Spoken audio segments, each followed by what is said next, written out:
Marriage. One word, a lifetime of meaning. Some say it's just a piece of paper. Others say it's the most sacred bond you can form with another human being. And then there's those who just like the idea of a big wedding and free cake. But for me, marriage is a one-time thing. It's a commitment, not just a celebration. Taking those vows means something. They're not just words you say for a nice photo op.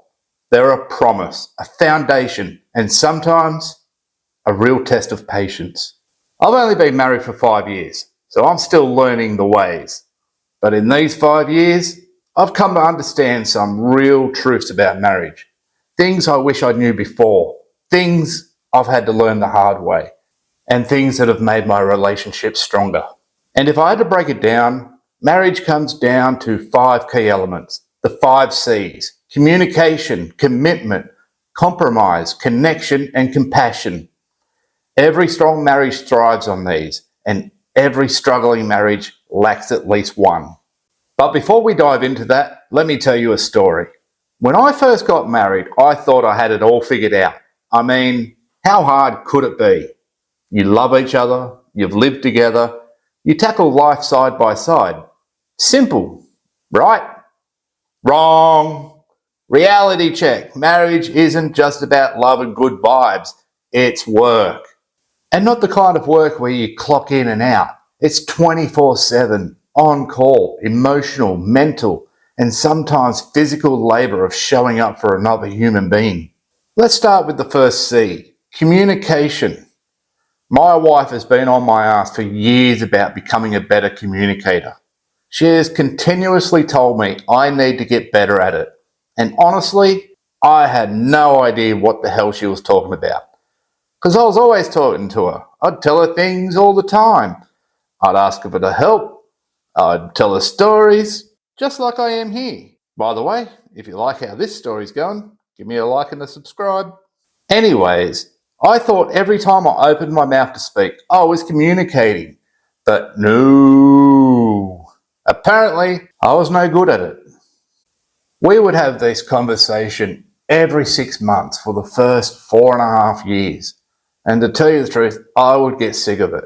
I'm like, what do you want from me? I don't understand. You want me to communicate with you? You want me to talk to you? I'm talking to you. What more do I have to do? I don't understand. So this is what I learned. The way to become a better communicator is to start listening. So I did. I started listening and started learning. And something interesting was discovered. Communication, it's not what either of us thought.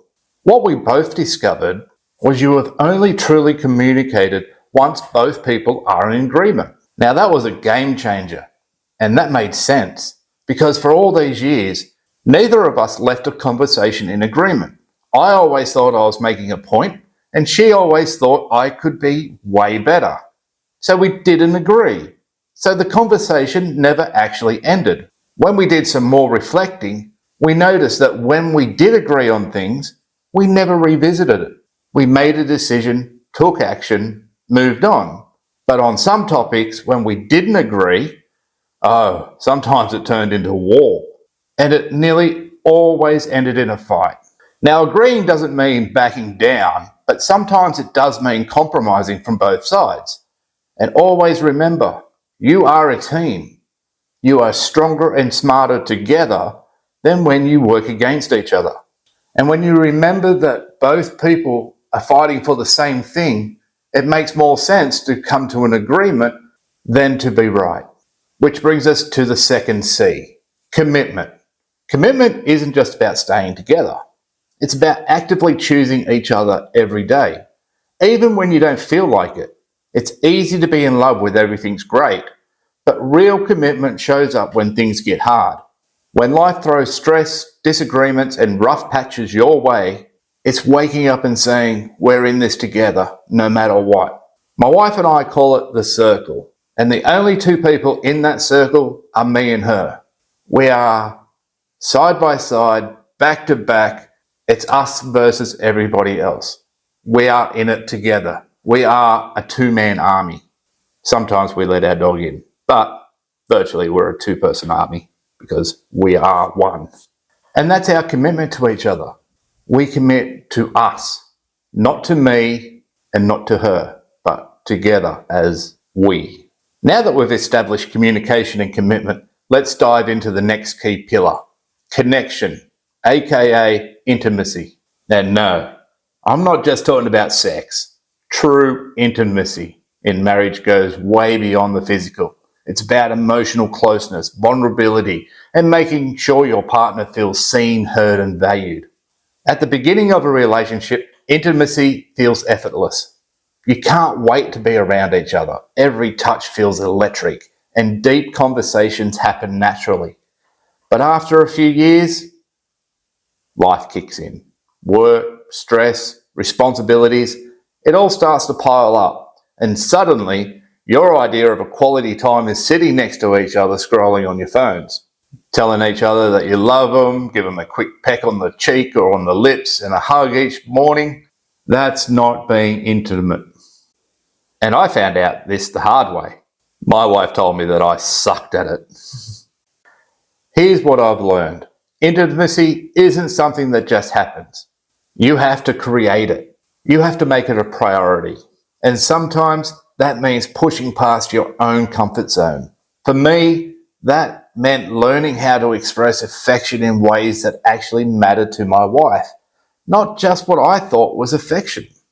See, I used to think I do things for her, I support her, I show up, she knows I love her, I hold her close to me, I kiss her, I tell her that I love her. But to her, that was just going through the motions. Knowing and feeling are two different things. And just like communication, intimacy isn't about what you think you're doing right. It's about how your partner receives it. So what did I do? I started paying attention.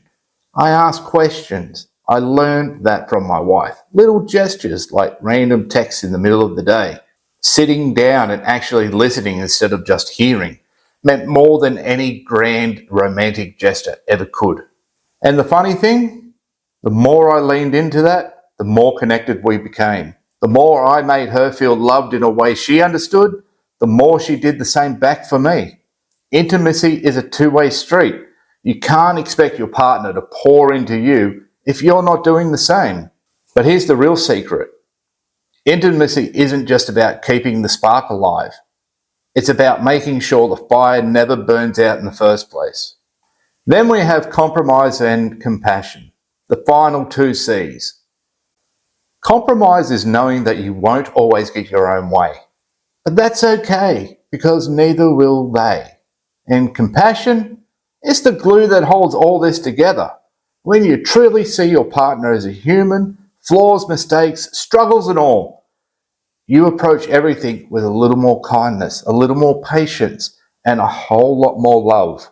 I'm not the type of guy that says, I wish I had have known this 5 years ago, or I wish I had have known this before. But in this case, I really wish that I had have known all this beforehand. Could have saved me 5 years of learning. Marriage isn't about perfection. It's about showing up, learning, growing, and choosing each other every single day.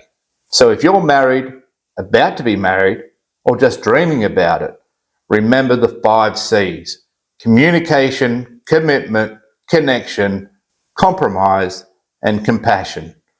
Master those, and you will have a marriage that lasts. If this helps you, or if you know someone that needs to hear this, share this video and drop a comment. What's your biggest lesson you've learned about marriage? Let's keep this conversation going, because marriage isn't just a piece of paper. It's a lifelong journey. So let's do it right. Thanks for watching, and as always, I'll catch you in the next one.